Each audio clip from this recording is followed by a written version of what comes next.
Gold, trusted gold buyers. మీరు తాకట్టు పెట్టిన బంగారాన్ని విడిపించి ఈ రోజు ఉన్న మార్కెట్ ధరకు కొనబడను. సో అది సెటిల్, దట్ ఇస్ సెటిల్ అనమాట. సో మమతా బెనర్జీ ఇప్పుడు చేసేది ఏం చేయడానికి ఆమె లేదు. కానీ ఆమె నేను ఈ 100 సీట్లు ఓడిపోయాను దానికి కారణం ఆమె ఉంటుంది ఎస్ఐఆర్ ప్రాసెస్ అంటారు. ఆమె ఎస్ఐఆర్ ప్రాసెస్లో ఓట్లు పోయినాయండి. నిన్న కూడా బహుశా మనం మాట్లాడినప్పుడు ఈ ఫ్యాక్ట్ నేను తీసుకొచ్చాను మీ ముందు. వెస్ట్ బెంగాల్లో డిలీట్ చేసిన ఫస్ట్ లెవెల్లో 60 లక్షల మందిని తీసేశారు లిస్ట్. దాంట్లో డిస్ప్యూట్ లేదు ఎక్కువ. ఓకే, మమతా బెనర్జీ కొంతమంది చనిపోయిన వాళ్ళని తీసుకొచ్చి వీళ్ళు బతుకున్నారని చూపించారు. తర్వాత అఫిడవిట్ ఫైల్ చేయమన్నారు, వాళ్ళు చేయలేదు అఫిడవిట్. 60 లక్షల మంది పక్కన పోయారు లిస్ట్ నుంచి. నెక్స్ట్ డౌట్ఫుల్ కేటగిరీలో 27 లక్షల మంది ఉన్నారు. వాళ్ళది ఒక జ్యుడిషియల్ ప్యానెల్ చెక్ చేశారు. ఒక జడ్జ్, అంటే చాలామంది జడ్జెస్ని, జూనియర్ లెవెల్ జడ్జెస్ని వీళ్ళు తీసుకొచ్చారు. ఇక్కడ బీహార్, జార్ఖండ్, ఒడిశా, అస్సాం అక్కడ తీసుకొచ్చి, even with in west Bengal తీసుకొచ్చి వీళ్ళు ప్రతి అప్లికేషన్ చెక్ చేసి తప్ప కాదా అని చెప్పేసి వీళ్ళు పక్కన దాంట్లో 27 లక్షల మందిని రిజెక్ట్ చేశారు. మళ్ళీ ఒక లెవెల్ చెక్ అయిపోయింది, బిఎల్ఓ లెవెల్ అయింది, నెక్స్ట్ జ్యుడిషియల్ లెవెల్ అయింది. మళ్ళీ వీళ్ళు సుప్రీంకోర్టుకి వెళ్ళారు. అక్కడ ఏమన్నారు, సుప్రీంకోర్టు అన్నారు okay we will have an appellate tribunal. ఎక్కడ లేదు ఇది. మీకు గుర్తుంటుంది కవిత గారు, తమిళనాడులో 1 కోటి మందిని తీసేశారు లిస్ట్ నుంచి. ఇక్కడ 90 లక్షలు తీశారు. అని ఇక్కడ ఎక్కువ గొడవ, అక్కడ గొడవనే లేదు తమిళనాడులో. ఎందుకు? గుజరాత్లో తీసేశారు, గుజరాత్లో 2 కోట్ల మంది తీశారు, ఉత్తరప్రదేశ్లో 3 కోట్ల దాకా తీసేశారు. కానీ అక్కడ ఎలక్షన్ లేదనుకోండి, కానీ ఇక్కడ ఎలక్షన్ ఉంది. తమిళనాడు లేని గొడవ ఇక్కడ ఏం గొడవ అని అర్థం కావట్లేదు అనమాట. So this is where we're. So Mamata బెనర్జీకి ఏం చెప్తారు, నేను ఓడిపోలేదు నేను గెలిచానని చెప్పడానికి ఏ అర్హత లేదు. మీకు ప్రాబ్లం ఉంటే రేపు మీరు కోర్టుకి వెళ్ళి మీ ప్రతి క్యాండిడేట్ ఇండివిజువల్గా, మీరు ఒక గ్రూప్గా వెళ్ళలేరు, పార్టీగా వెళ్ళలేరు, ప్రతి క్యాండిడేట్ వెళ్ళి ఎలక్షన్ పిటిషన్ వేయవచ్చు. ఇదే రాహుల్ గాంధీని ఛాలెంజ్ చేశారు అప్పుడు బీజేపీ వాళ్ళు కూడా. హర్యానాలో ఓట్ చోరీ జరిగిందని చెప్పారు. హర్యానాలో మీరు ఎలక్షన్ పిటిషన్ ఏమంటే వాళ్ళ పార్టీ వైపు నుంచి 6 వేశారు, 6 అది కూడా అందరిది రిజెక్ట్ అయిపోయింది ఎలక్షన్ పిటిషన్. ఒక ఆయన్నే కౌంటింగ్ దాకా వచ్చారు. ఎలక్షన్ కమిషన్ ఈవీఎంలు అట్లనే ఉంచుకుంటారు సపరేట్గా. ఏదైనా ఎలక్షన్ పిటిషన్ వస్తే దాన్ని పక్కన పెట్టి సపరేట్గా దాన్ని ట్రీట్ చేస్తారు. మమతా బెనర్జీకి ఏమైనా ప్రాబ్లం ఉంటే షీ కెన్ గో. ఆమె ప్రాబ్లం ఎక్కడ వస్తుంది నాకు అర్థమవుతుంది. ఆమె ప్రాబ్లం ఎలక్షన్ కమిషన్ ఏంటంటే, ఒకటి ఈసారి సెంట్రల్ ఫోర్సెస్ని తీసుకొచ్చారు, చాలా స్ట్రిక్ట్గా ఎలక్షన్ నడిపించారు. సీసీటీవీ ఆఫ్ అయిపోతే, దెన్ రికార్డింగ్ ఆఫ్ అయిపోతే అక్కడ పోలింగ్ ఆపేస్తారు, లేకుంటే రీపోల్ జరుగుతుంది, చాలా క్లియర్గా చెప్పేశారు. సెంట్రల్ అబ్జర్వర్స్ని తీసుకొచ్చారు, దానికి ఆమె ప్రాబ్లం క్రియేట్ చేసింది. సెంట్రల్ పోలీస్ ఫోర్సెస్ని తీసుకొచ్చారు, ఆమెకు దాని కూడా ప్రాబ్లం. అన్నిటికీ సుప్రీంకోర్టుకి వెళ్ళారు. ప్రతిసారి సుప్రీంకోర్టు అన్నారు nothing doing, it's all correct. So లాస్ట్లో కౌంటింగ్కి వచ్చినప్పుడు కూడా గొడవ చేస్తున్నారు. ఆమె ఏంటి ఇట్లా కౌంటింగ్లో సెంట్రల్ అబ్జర్వర్స్ ఒకరు ఉన్నారు, స్టేట్ ఎందుకు లేదు అని చెప్పారన్నమాట వీళ్ళు. అట్లాంటి పరిస్థితుల్లో ఈ కేసు అన్నమాట. సో డెఫినెట్గా మమతా బెనర్జీకి ఇప్పుడు ఏ ఆప్షన్ లేదు. She has to follow the law అంతే.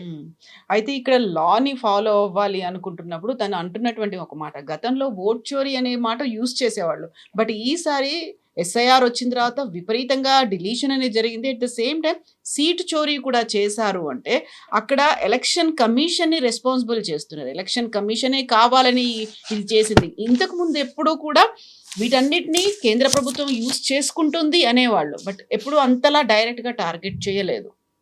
కోర్టుకి వెళ్ళండి, ఎవరైనా ఆపారా మిమ్మల్ని? Go to the court. ఎట్లా జరిగింది చెప్పండి కోర్టుకి వెళ్ళి. ఈ ప్రెస్ కాన్ఫరెన్స్లో కూర్చొని స్టేట్మెంట్ ఇవ్వడం కాదు. మీరు గెలిచిన సీట్లు కూడా ఛాలెంజ్ చేయాలి. BJP should challenge all the seats. ఎక్కడెక్కడ టీఎంసీ గెలిచారో అక్కడ కూడా వాళ్ళు ఛాలెంజ్ చేయాలి. చాలా క్లియర్గా 82 స్థానాల్లో టీఎంసీ ఓడిపోవడానికి కారణం సిపిఎం లేకుంటే కాంగ్రెస్. వాళ్ళు తీసుకెళ్ళిన ఓటు వీళ్ళు ఓడిపోయిన ఓట్ల కన్నా ఎక్కువ ఉంది. న్యాచురల్లీ చాలా ఎగ్జాంపుల్స్ ఉన్నాయి అట్లాంటి. సో మీకు కావాలని నేను చెప్తాను కూడా, that is not a major issue. కానీ మమతా బెనర్జీ చేసే ఈ ఆరోపణని మనం డెఫినెట్గా చాలా లైట్గా తీసుకోవాలి, ఎక్కువ సీరియస్గా తీసుకోక్కర్లేదు. She is not really serious about what she is saying. ఇట్లాంటి పరిస్థితుల్లో let us look at, for example, ఇప్పుడు బీజేపీకి 207 స్థానాలు ఉన్నాయి కవిత గారు, తృణమూల్కి 80 ఉన్నాయి. మమతా బెనర్జీ ఏం చెప్తుంది, 100 సీట్లు మా వైపు నుంచి పోయింది అంటున్నారు. ఓకే, దట్ మీన్స్ ఆమె 180 టార్గెట్ చేస్తుంది అనమాట. నేను ఎగ్జాంపుల్స్ ఇస్తాను మీకు. ఉత్తర్పారా అనే కాన్స్టిట్యున్సీ, అక్కడ ఉత్తర్పారాలో తృణమూల్ది శ్రీషాయ బందోపాధ్యాయ్, బీజేపీది దీపాంజన్ చక్రవర్తితో ఓడిపోయారు. 8,600 85 ఓట్లతో. అక్కడ సిపిఎం క్యాండిడేట్ 3వ స్థానంలో వచ్చిన ఆయన 17,000 ఓట్లు తీసుకెళ్ళిపోయారు. 17,136 టు బి ఎగ్జాక్ట్. అంటే ఈ మార్జిన్ కన్నా ఎక్కువ సిపిఎం క్యాండిడేట్ తీసుకెళ్ళిపోయారు. అది జరిగింది. లాస్ట్ టైం ఇంత ప్రాబ్లం లేకుండా ఈసారి మార్జిన్ థర్డ్ క్యాండిడేట్ ఎంత తీసుకెళ్తున్నారో దాన్ని బట్టి ట్రైపార్టీ కాంటెస్ట్ జరిగింది, ట్రయాంగులర్ కాంటెస్ట్ జరిగింది. చందానగర్ ఇంకో కాన్స్టిట్యున్సీ ఉంది. చందానగర్లో తృణమూల్ ఇంద్రనీల్ సెన్ బీజేపీ దీపాంజన్ కుమార్తో ఓడిపోయారు 13,441 ఓట్లతో. అక్కడ సిపిఎం మళ్ళీ ఈసారి కూడా సిపిఎం అక్కడ 3వ స్థానంలో వచ్చింది 22,000 ఓట్లతో. 22,760 22,760. అంటే మీ మార్జిన్ కన్నా ఎక్కువ సిపిఎం తీసుకెళ్ళిపోయారు. So this is where the problem started. మనం దీన్ని ఇట్లాంటి చాలా ఉన్నాయి. ఎగ్జాంపుల్ చెప్పుకోకపోతే చాలా పెద్ద లిస్ట్ ఉంది. ఆధార్ ఈ 82 స్థానాలు చెప్పాను చూడండి. రెండు వైపులు చూడొచ్చు. ఒకటి సిపిఎంకి వెళ్ళింది anti Mamata Banerjee votes. CPM లేకుంటుండే క్యాండిడేట్ లేదనుకోండి, అక్కడ ఆ ఓట్లు ఎవరికి వెళ్తుంది? బీజేపీకి వెళ్తుంది. కొన్ని కాన్స్టిట్యున్సీలో చాలా కాన్స్టిట్యున్సీలో ముస్లిం క్యాండిడేట్స్ ఉన్నారు. సో ముస్లిం క్యాండిడేట్స్కి ఓట్ వేయడానికి వీళ్ళేం చేస్తారు, మమతా బెనర్జీ పార్టీకి వేయకుండా ఆ ముస్లిం కాంగ్రెస్ పెట్టిన ముస్లిం క్యాండిడేట్కి ఓటేస్తారు. మనం చాలా మటుకు ఇట్లాంటి కాన్స్టిట్యున్సీ చూస్తున్నాం. మనం అస్సాంలో కూడా చూసాం ఇది. అక్కడ 18 సీట్లు కాంగ్రెస్ గెలిచారు, 17 మంది ముస్లిమ్స్. సో నిన్న నేను కూడా ట్వీట్ చేశాను, ముస్లిం కాంగ్రెస్ పార్టీ అని నేమ్ చేస్తే బాగుంటుందని. ఎందుకంటే ఈ పరిస్థితుల్లో కాంగ్రెస్ వైపు నుంచి వీళ్ళు ఇప్పుడేం చేయలేరు. కాంగ్రెస్ పార్టీ సిపిఎం చాలా బాగా ఓట్లు తీసుకెళ్లారు ఈసారి. బట్ ఇద్దరిది పర్సంటేజ్ ఆల్మోస్ట్ ఈక్వల్. కాంగ్రెస్ 2 సీట్లు గెలిచారు వెస్ట్ బెంగాల్లో, 1 సీట్ సిపిఎం గెలిచారు. కానీ మమతా బెనర్జీ ప్రాబ్లం ఉంటే ఆమె ఎలక్షన్ కమిషన్ మీద కాదు ఆరోపణ చేయడం. She has to go and file a petition in the court. అక్కడనే జరుగుతుంది. చూద్దాం. 45 రోజులు టైం ఉంటుంది. That's a dead line. మీరు ఎప్పుడో 6 నెలల తర్వాత వెళ్ళారు. 45 రోజుల లోపలనే ఈ పిటిషన్ ఫైల్ చేయాలి. ఈ డ్రామాలు, నేను రాజీనామా చేయను, నేను ఓడిపోలేదు, childish. She 70 years old. 70-year-old కన్నా మెచ్యూరిటీ ఆమెకి లేదు. ఒక స్ట్రీట్ ఫైటర్ అంటే అదంతా యాక్సెప్ట్ చేస్తాం. కానీ ఇదేంటిది, మీరు ఓడిపోతే ఫరూక్ అబ్దుల్లా ఒకసారి రాహుల్ గాంధీని అన్నారు, ఇది ఓడిపోతే ఓడిపోయిందని యాక్సెప్ట్ చేయండి. నేను కూడా ఎలక్షన్ దీనికన్నా ముందు ఓడిపోయాను, మళ్ళీ పోరాటి గెలిచాను ఈసారి అని చెప్పాను. దిట్ వాజ్ లాస్ట్ అసెంబ్లీ ఎలక్షన్ మాట్లాడుతారు. అది రాహుల్ గాంధీ ప్రాబ్లం కూడా. ఆయనే అంటున్నారు మమతా బెనర్జీ ఇది 100 సీట్లు నేను కూడా యాక్సెప్ట్ చేస్తున్నాను ఓట్. వాళ్ళ పార్టీ వాళ్ళు అంటున్నారు వెస్ట్ బెంగాల్, అది వాళ్ళు పండగ చేసుకుంటున్నారు. సో ఈ సైడ్ డోంట్ సెలబ్రేట్ దీదీస్ డిఫీట్. ఆమె మళ్ళీ కాంట్రడిక్టరీ స్టేట్మెంట్ చేశారు కవిత గారు. ఇదే ప్రెస్ కాన్ఫరెన్స్ ఆమె ఉంటుందని, ఇప్పటి నుంచి నేను ఫ్రీ అయిపోయాను, నాకు పనేం లేదు, ఇప్పుడు నేను భారతదేశం అంతా తిరుగుతాను, నేను ఇండియా అలయన్స్ని స్ట్రెంగ్తన్ చేస్తానని. ఇప్పుడు రాహుల్ గాంధీకి భయం వేస్తుంది, నా పొజిషన్ ఏమవుతుందో. ఎందుకంటే ఆయన ఇప్పుడు దాకా ఇండియా అలయన్స్ ఫేస్గా చూపించుకున్నారు వీళ్ళందరూ. సడన్గా ఇండియా అలయన్స్లో ఇప్పుడు మమతా బెనర్జీ వచ్చేస్తుంది, ఆమె అంటే నేనే నెంబర్ 1 అంటారు. వీళ్ళ వైపు నుంచి చేసిన తప్పులు వీళ్ళు అంగీకరించట్లేదు. నిన్న రాత్రి నుంచి నాకు చాలా మటుకు మెసేజెస్ వచ్చినాయి మా ఫ్రెండ్స్ దగ్గర నుంచి, బెంగాలీ ఫ్రెండ్స్, కల్కట్టా నా వాళ్ళ దగ్గర. వాళ్ళు అంటారు, ఒక ఆయన అయితే అన్నారు, ఈజ్ మై క్లాస్మేట్, వాళ్ళ మెయిడ్ సర్వెంట్ని అక్కడున్న ఒక ముస్లిం లీడర్, టీఎంసీ లీడర్ చాలా హెరాస్ చేస్తుండే అంట, సెక్షువల్లీ హెరాస్ చేస్తుండే. చాలా పోలీస్ స్టేషన్కి వెళ్ళారు, కేసెస్ ఏం చేయలేదు వాళ్ళు పోలీసు వాళ్ళు. నిన్న రాత్రి ఆమె భర్త వాళ్ళ చుట్టుపక్కల అందరు చుట్టాలు వెళ్ళి వాళ్ళని కొట్టారు నిన్న రాత్రి. ఆ కోపం, she not a BJP person. ఆ ఇండివిజువల్గా మీరు చూస్తుంటే చాలా వీడియోలు వెళ్ళి లిటరల్లీ చితపోతున్నారు వాళ్ళని. They are literally beating them up. ఆ ఫ్రస్ట్రేషన్ 15 సంవత్సరాల్లో first 5 years was good. Last 10 yearsలో సందేశ్ ఖాళీ ఇలాంటి ఇన్సిడెంట్ జరిగినప్పుడు కూడా యాక్సెప్ట్ చేయలేదు మమతా బెనర్జీ. ఆర్జీ కార్ ఇన్సిడెంట్ జరిగినప్పుడు మీ అమ్మాయిని ఎందుకు రాత్రి పంపిస్తారు, అది డైలాగ్. నిన్న సాయి దీపక్ గారు, సాయి దీపక్ లీడింగ్ లాయర్, మనకు తెలిసింది, ఆయన ఒక సిరీస్ ఆఫ్ ట్వీట్స్ పెట్టారు. ఇది మన నుపూర్ శర్మ కేసు నుంచి వస్తుంది. That is not Nupur Sharma BJP, Nupur Sharma of of India.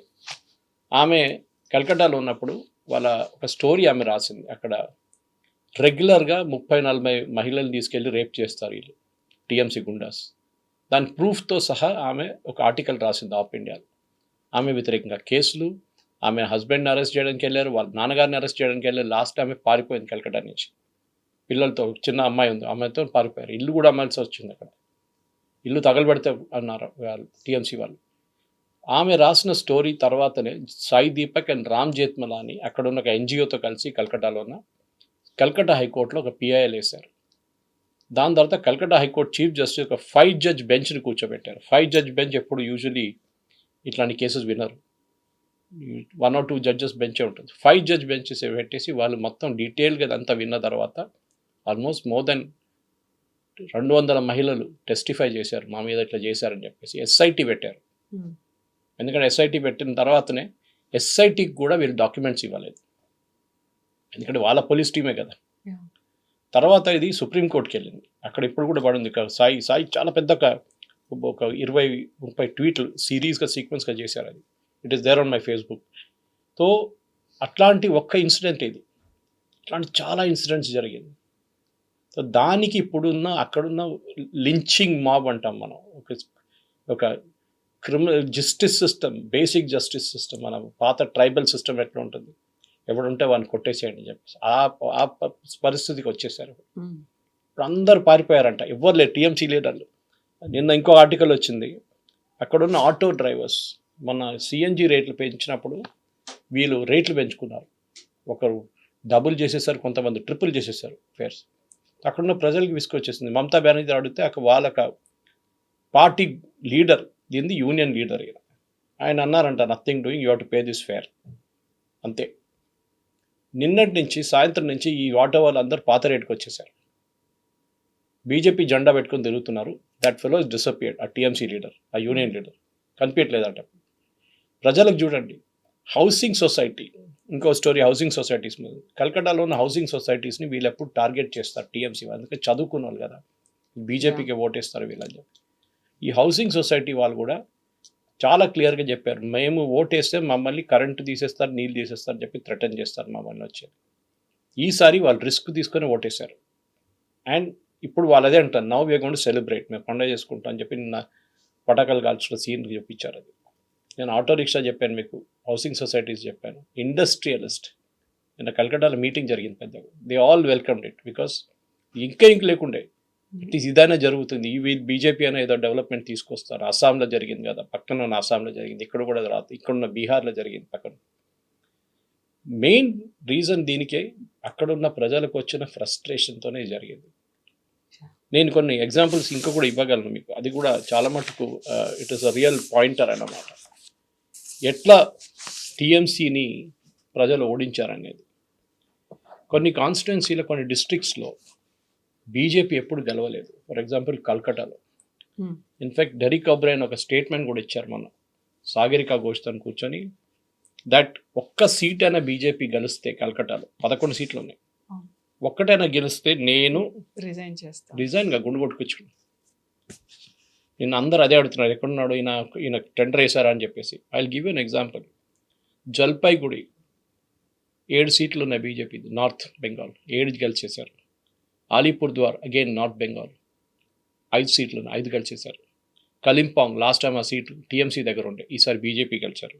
Darjeeling 5 సీట్లు, 5 బీజేపీ గెలిచారు. బట్ ఇదంతా బీజేపీ స్ట్రాంగ్ హోల్డ్. యాక్చువల్ చూడాలంటే మనం కల్కటా వైపు రావాలి. కల్కటాలో 11 సీట్లలో లాస్ట్ టైం 11 టీఎంసీ గెలిచారు. దానికన్నా ముందు కూడా బీజేపీ ఎప్పుడు గెలవలేదు అక్కడ. ఈసారి బీజేపీకి 6 సీట్లు వచ్చినాయి, అక్కడ టీఎంసీకి 6 సీట్లు వచ్చినాయి. ఇట్లా వచ్చింది, ఇది క్వశ్చన్ అనమాట. సో ఈ క్వశ్చన్ నెక్స్ట్ 24 పర్గనాస్, అక్కడ కూడా ఎప్పుడు టీఎంసీకి వస్తున్నాయి కంప్లీట్గా. ఈసారి 19 సీట్లు వచ్చినాయి, బీజేపీకి 10 సీట్లు అయినా వచ్చాయి. హౌరా తీసుకోండి, సేమ్ కేసు, బీజేపీ ఇక్కడ ఏం లేకుంటుంది. 16 సీట్లలో 9 టీఎంసీ, 7 బీజేపీకి వచ్చింది. అర్బన్ ఏరియాస్లో బీజేపీ ఈసారి చాలా బాగా పర్ఫామ్ చేశారు. ఎందుకు బీజేపీని ఎప్పుడు అర్బన్ పార్టీ అంటారు. మన వైపు కూడా సికింద్రాబాద్ ఎప్పుడు గెలుస్తూనే ఉంటారని చెప్తారు. మల్కాజిగిరి గెలిచారు ఈసారి, సో బీజేపీ అర్బన్ పార్టీ అంటారు. అండ్ కల్కటాలో అంటే వెస్ట్ బెంగాల్లో ఎప్పుడు అర్బన్ ఏరియాలో గెలవలేదు బీజేపీ. జస్ట్ లైక్ తమిళనాడులో సిటీలో ఎప్పుడు బీజేపీ గెలవలేదు ఇప్పుడు దాకా.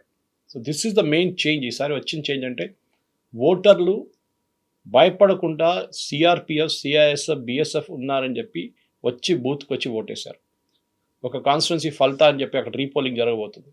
అక్కడ ఈసీసీటీవీ ఆఫ్ చేసేసి ఈవీఎంలు కొట్టుకుంటూ కూర్చున్నారు వీళ్ళు టీఎంసీ వాళ్ళు. అక్కడ ఉన్న పోలింగ్ ఆఫీసర్లు ఏం చేయలేకపోయారు, భయపడ్డారు. సిఆర్పిఎఫ్ ఇంటర్ఫియర్ చేస్తే కూడా వీళ్ళు పట్టించుకోలేదు. లాస్ట్లో వీళ్ళు సిఆర్పిఎఫ్ ఇన్ఫార్మ్ చేస్తే ఎలక్షన్ కమిషన్ యాక్షన్ తీసుకున్నారు. సో మమతా బెనర్జీ ఒకటి మాట అర్థం చేసుకోవాలి, డిక్టేటర్స్ అనేది ఇవాళ ఎండ్ ఇట్లనే ఉంటుంది. రోడ్ మీద మీరు మిమ్మల్ని గుంజి తీసుకొచ్చి కొడతారు. మమతా బెనర్జీ కొట్టడం చెప్పట్లేదు, కానీ వాళ్ళ పార్టీ లీడర్స్ని చేస్తున్నారు. మనం కల్కటాలో చూస్తున్నాం, ప్రతి 5 నిమిషాలకు ఒక వీడియో వస్తుంది, కల్కటాలో జరుగుతుంది. సో వెస్ట్ బెంగాల్లోనేమో అక్కడ బీజేపీకి మెజారిటీ ఉంది, బట్ సీఎం ఎవరు అవుతారు అనేది ఒక క్లారిటీ లేదు. తమిళనాడులోనేమో విజయ్ సీఎం అవుతాడు అని ఉంది, బట్ ఆ మెజారిటీకి ఎవరు సపోర్ట్ ఇస్తారు అనే దాంట్లో. సో ఈ 2 క్వశ్చన్స్కి ఏం చెప్తారు మీరు? తమిళనాడు తీసుకుందాం ఫస్ట్. తమిళనాడు డౌట్ లేదు, ఎందుకంటే కాంగ్రెస్ సపోర్ట్ చేస్తారు ఎట్లా. ఎందుకంటే దీనికన్నా ముందు కూడా మీకు గుర్తుంటుంది, కవిత గారు పొత్తు పెట్టుకున్నప్పుడు రాహుల్ గాంధీకి అసలు నచ్చలేదు ఈ పొత్తు డిఎంకేతో. అప్పుడు టీవీకే టచ్లో ఉన్నారు కాంగ్రెస్తో, మనం ఒక అలయన్స్ పెట్టుకుందామని చెప్పి. కానీ ఇండియా అలయన్స్ చెప్పి స్టాలిన్ని భయపడి అక్కడున్న లోకల్ కాంగ్రెస్ లీడర్స్ రాహుల్ గాంధీని కన్విన్స్ చేశారు, మనం డిఎంకేతోనే పొత్తు పెట్టుకోవాలని చెప్పేసి. అప్పుడు కూడా మీకు గుర్తుంటుంది, వీళ్ళు నెగోషియేషన్స్ టైంలో మాకు మినిస్టర్షిప్ కావాలన్నారు, గెలిస్తే మీకు పదవి కావాలి మాకంటే Stalin said nothing doing, this is only for election, మీకు తీసుకోండి 25 సీట్లు, మీకు అది కూడా లేదు. ముందు వీళ్ళు 65 సీట్లు అడిగి తర్వాత దిగొచ్చారు 25 కాంగ్రెస్, తీసుకోండి. సో ఈసారి కాంగ్రెస్కి ఇప్పుడు డిఎంకే అలయన్స్ నుంచి కాంగ్రెస్ బయటకు వచ్చేస్తారు, ఇండియా అలయన్స్లో ఉండరు. ఇప్పుడు they will be a part of TVK.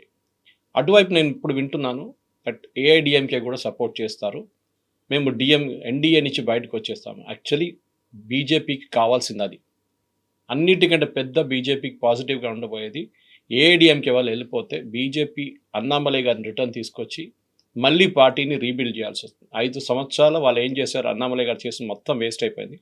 మళ్ళీ పాప ఆయన తీసుకొచ్చి మళ్ళీ డెవలప్ చేయాల్సి వస్తుంది పార్టీని. ఆ నయనార్ నాగేంద్రన్ లాంటి ఎందుకు తీసుకొచ్చారో ఎవరు అర్థం కావట్లేదు నాకు. I think that one of the biggest blunder BJP senior leadership చేసింది ఈ ఏఐడిఎంకే పెట్టుకున్న పొత్తు. Let Annamalai work on the ground. TVK 2 సంవత్సరాలు ఇంత మట్టుకు ముందుకు వస్తే మళ్ళీ అన్నామలై గారు ఎందుకు చేయలేరు? And TVK is not Dravidian party. మళ్ళీ మీరు ఆ ద్రవిడియన్ అంటే మళ్ళీ చెప్పుకోవచ్చు, ద్రవిడియన్ లింక్ లేదు. జోసెఫ్ విజయ్ ఇది క్రిస్టియన్, ఆయన లీడ్ చేసిన పార్టీ గెలిచారు ఈసారి election with in just okay. Film star ఉండొచ్చు, అన్నామలై కూడా తక్కువ కాదు ఫిలిం స్టార్ నుంచి, ఆయనకున్న ఫ్యాన్ ఫాలోయింగ్ పెద్ద ఫ్యాన్ ఫాలోయింగ్ ఉంది. సో మీరు టైం ఇవ్వలేదు and you removed him from the scene just like that. అది బీజేపీ చేసిన చాలా మటుకు. నేను చాలామంది మాట్లాడాను నా ఫ్రెండ్స్ దగ్గర, because I studied in Chennai, నేను అక్కడ చదువుకున్నాను నేను 3 సంవత్సరాలు. వాళ్ళు కూడా ఇది చెప్పారు, బీజేపీ కార్డర్స్లో మొత్తం డిసప్పాయింట్మెంట్ వచ్చింది. చూడండి సురేష్ గారు, ఈసారి బీజేపీ ఒక్క సీటు కూడా రాదన్నారు. తగ్గిపోయాయి కదా, ఒకటే గెలిచారు, ఉదయమంగళం, దట్స్ ఊటీ సీట్ గెలిచారు. అందరూ అసలు కార్డర్స్ పనిచేయలేదు బీజేపీ. అన్నామలైని తీసేశారు, we don't want to be a part of BJP అని. అది కరెక్ట్ చేయొచ్చు, అక్కడ issue is settled. So Joseph Vijay will become the CM. ఇక్కడ నుంచి సపోర్ట్ వచ్చి 108 సీట్లు ఆయనకి అసెంబ్లీలో ప్రూవ్ చేసుకుంటారు ఆయన. వెస్ట్ బెంగాల్లో సువేందు అధికారి, దట్ నో డౌట్ నా అంచనా ప్రకారం. ఎందుకంటే ఆయన ఒక టైంలో మమతా బెనర్జీ రైట్ హ్యాండ్ ఉండే, మీకు గుర్తుంటుంది. అది చెప్తే హిమంత బిశ్వ శర్మ కూడా కాంగ్రెస్ నుంచి వచ్చేవారు. So and father Suvendu Adhikari వాళ్ళ నాన్నగారు is one of the founding members of TMC. Mamata బెనర్జీతో తోడు ఫామ్ చేసినప్పుడు ఆయన ఉన్నారు. కానీ ఆయన తర్వాత మమతా బెనర్జీతో ఉన్న డిఫరెన్సెస్లో బయటకు వచ్చేసారు. మన అందరికి తెలిసిన హిస్టరీ. లాస్ట్ టైం నందిగ్రామ్లో ఓడించారు, ఈసారి భవానీపూర్లో వెళ్ళి అక్కడ కూడా ఓడించారు. అంటే that means he has that killer instinct, leadership quality ఉంది. బహుశా బీజేపీకి అక్కడ పెద్ద దిలీప్ ఘోష్ ఆయన ఉన్నారు, కానీ దిలీప్ ఘోష్ కానీ ఆయన అంత పెద్ద లీడర్ కాదు, is slightly old Dilip Roy. కానీ Suvendu is the right candidate ఇప్పుడుకున్న దాని ప్రకారం. అండ్ బీజేపీకి అక్కడ క్విక్ యాక్షన్ తీసుకోవాలని ఎవరైనా లీడర్ కావాలి అక్కడ. ఎందుకంటే law and order first situation. అక్కడున్న మహిళల మీద జరిగిన అత్యాచారాల గురించి ఒక ఎన్ఐఏ ఇన్వెస్టిగేషన్ ఉండాలి. That should the first thing. అక్కడున్న క్రిమినల్స్ ఎవరెవరు ఉన్నారు, వీళ్ళు బంగ్లాదేశ్ నుంచి వచ్చిన క్రిమినల్స్ ఉండి వాళ్ళందరినీ ఐడెంటిఫై చేసి లాకప్ వేయాల్సి వస్తుంది. డెఫినెట్గా బంగ్లాదేశ్ వైపు ఉన్న ఆ 500 కిలోమీటర్ ఫెన్సింగ్ కోసం భూమి ఇవ్వలేదు మమతా బెనర్జీ, అది ఇవ్వాల్సి వస్తుంది. So Suvendu and his team plate full అంటారు ఇంగ్లీష్లో, చాలా పనులు ఉన్నాయి వాళ్ళకి చేయాల్సింది. ఫస్ట్ 6 months హనీమూన్ పీరియడ్ ఉంటుంది, హనీమూన్ పీరియడ్లో కూడా పనిచేయాలి వీళ్ళు కష్టపడి. అంటే అఫ్కోర్స్ అమిత్ షా గారు ఒకసారి ఎంట పడితే డెఫినెట్ ఎవరైనా పనిచేస్తారు, దట్స్ నోట్ డౌట్ అబౌట్. కాకపోతే ఇక్కడ విజయ్కి ఎవరు మద్దతు ఇస్తారు? కాంగ్రెస్ ఏమో మేము బయట నుంచి ఇస్తాము, బేషరతుగా అన్కండిషనల్ గా ఇస్తాము అన్నట్టుగా ఒక అనౌన్స్మెంట్. ఏఐడిఎంకే దగ్గర నుంచి కూడా we will not join the government అనేది ఒకటి. కావాలనుకుంటే మేము ఎన్డీఏ నుంచి కూడా బయటకు వచ్చి సపోర్ట్ చేస్తాము అంటే అక్కడ క్లియర్ గా స్ప్లిట్ అనేది కనిపిస్తోందా? ఈ ఏఐడిఎంకే చాలా లైట్ తీసుకోవాలండి, అంత సీరియస్ తీసుకోక్కర్లేదు. ఏఐడిఎంకేలో స్ప్లిట్ అయిపోతుంది చూడండి. ఇప్పుడు నేను రాసిస్తాను మీకు. వితిన్ ఇప్పుడు కాకుండా 2 నెలల లోపల ఒక పార్టీలో ఒక పెద్ద స్ప్లిట్ ఉంటుంది. ఏఐడిఎంకే అనే పార్టీ ఫినిష్ అయిపోతుంది. డిఎంకే కూడా అంతే. డిఎంకే ఒక స్ప్లిట్ కావడానికి అంత ఛాన్స్ లేదు, కానీ ఎందుకంటే వాళ్ళ దగ్గర సెంట్రల్ లీడర్షిప్ చాలా స్ట్రాంగ్. వాళ్ళు స్టాలిన్ కానీ వాళ్ళ కొడుకు కానీ ఒక స్ట్రక్చర్ ఉంది వాళ్ళ దగ్గర. కానీ ఈసారి ఓడిపోయారు. కానీ ఏఐడిఎంకే కంప్లీట్గా ఫినిష్ చేయాలి. ఇది బీజేపీకి కూడా చాలా మటుకు సెల్ఫిష్ ఇంట్రెస్ట్ ఇది. ఎందుకంటే 4 పార్టీల కాంటెస్ట్ అయిపోతుంది తమిళనాడులో రేపు. TVK, DMK, AIADMK, BJP. మీరు ఏఐడిఎంకేని తీసేస్తే దాన్ని 3 ఉంటారు ఫ్రీలో. ఇది కర్ణాటకలో చేశారు.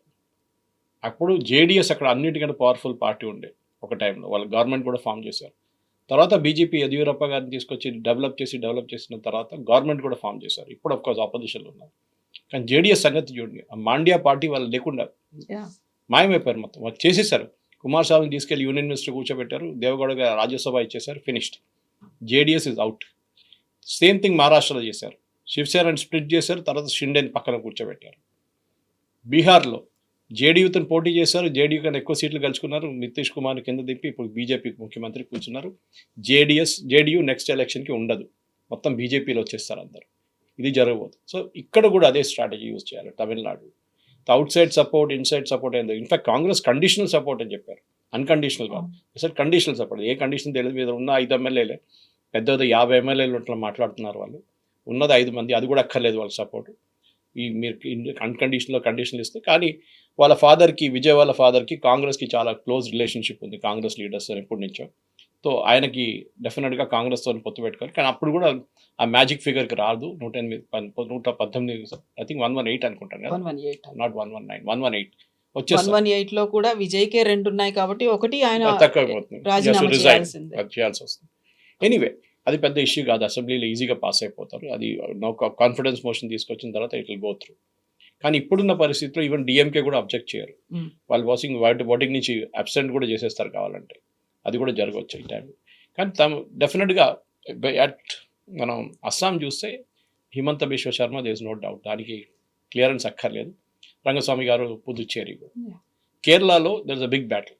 అక్కడ పెద్ద గొడవ నడుస్తుంది. నిన్న కూడా నేను మలయాళం ఛానల్స్ చెక్ చేస్తే అక్కడ విడి Satheesan is a leading player. ఆయనే పాపం కష్టపడి పార్టీని ఇక్కడ దాకా తీసుకొచ్చారు. లీడర్ ఆఫ్ అపోజిషన్గా ఉండి లాస్ట్ 5 సంవత్సరాలు. కానీ అక్కడ కొంతమంది లైక్ కేసీ వేణుగోపాల్, ఆయనకి ఢిల్లీలో ఇప్పుడు ఆయన రాహుల్ గాంధీ ఏ రోజు తీసేస్తారో తెలియదు. ఎందుకంటే ఇది బిగ్గెస్ట్ డిజాస్టర్. కాంగ్రెస్ ఈ పరిస్థితికి వచ్చిందంటే ఒకటి రాహుల్ గాంధీ, నెక్స్ట్ కేసీ వేణుగోపాల్. ఎక్కడ అహ్మద్ పటేల్ పొజిషన్లో కేసీ వేణుగోపాల్ వచ్చి కూర్చున్నారు.